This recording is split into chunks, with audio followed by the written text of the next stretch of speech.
Seeing none, thank you for being here. Thank you for your time. Yes.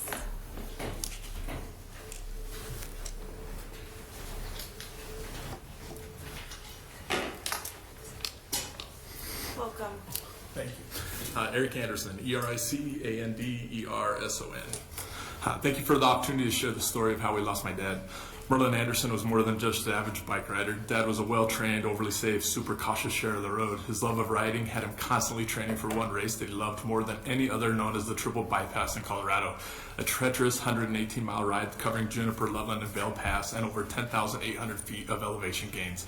To train for this, Dad would often be seen riding from Gering to Kimball for a cheeseburger, Gering to Bridgeport for Taco John's burritos, or one of many other places around different highways in the Panhandle.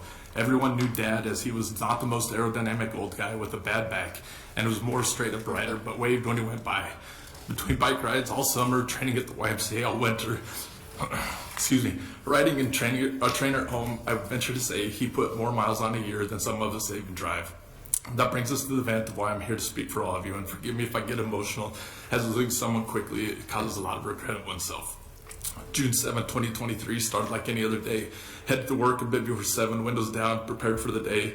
Hearing some sirens in the distance made me think of a previous job and how most early morning ambulance calls were pretty intense and urgent, and just hoped that everyone was okay. Not thinking much of it after that, I got a call from Mom, which was not out of the normal. However, she was crying and said he's gone. Confused and not knowing what she was talking about, I just jumped in the car and headed over to the home. As I pulled up, I instantly knew Officer Eads grabbed me and he told me Dad had been hit and did not make it. So many emotions, so much horror, and so many questions all hit at the same moment. And little did we know that worst part of the whole situation would only be starting as the grieving and legal side of Dad's murder was uncovered. Dad always used an app called Strava to track his rides. Bikers, walkers, runners evidently like to track each other and try to compete often. But with this app, also his GPS tracking, so we could see exactly where Dad's last ride was. Attached below is a screenshot of his last section, and to scale, Dad would have been within 12 inches of the grass the whole way down the highway to give plenty of space to folks driving by. Initially, we were told from the county attorney that we were assigned the person that killed Dad was drunk and the case would run its course. We did not hear from the county attorney, or anyone for that matter, until the week of the arraignment, and that's when I got a call to go meet at the county attorney office. We walked in and immediately knew that something was wrong. The assigned county attorney walked in and let us know that the state trooper that worked the scene forgot to mark one little box on an 8-page report that said whether he thought alcohol could or could not have been a factor, and that the DUI had been thrown out. Also, that the scene reconstruction showed that Dad was riding the rumble bars with a fiberglass street bike. Several times we attempted to offer the use of Strava evidence to show exactly where Dad was when the accident occurred. The attorney was not trying to figure out how to get the attorney was now trying to figure out how to get the case to be an assault with a deadly weapon charge.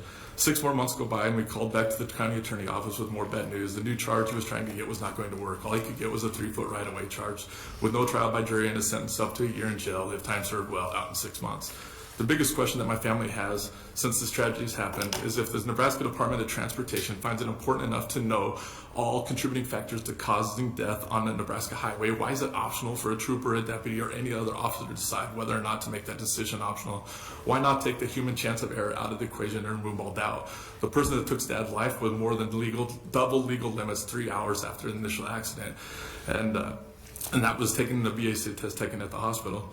In conclusion to all this, I've lost faith in a judicial system that's set up to protect the innocent. I'm sorry, I got three more sentences. You're just fine. All right. I question the procedures. You don't even have to speed read. You're fine. I question the procedures that were done on the scene on the accident where Dad's life was taken, and what kind of training needs to be done for the folks that work these cases.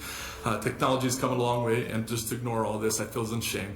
With over 100% increase in biker fatalities in Nebraska in 2024, we need to act now to help keep our biker friends safer with stricter and swifter punishments to those that cause harm, injuries, and even death. Thank you, Senators, for listening to my dad's story, and if I can answer any questions, feel free to ask. I just want to start by saying I'm very sorry for your loss. Thank you. Any questions, Senator Swan? Thank you. Where are you from? Gering. Gering. Yes, sir. Okay. It's a long ways out there. It's a little rise. Yep. Little ways, yeah. Yeah. Okay. Thanks. Thank you for being here. Yep, thank you.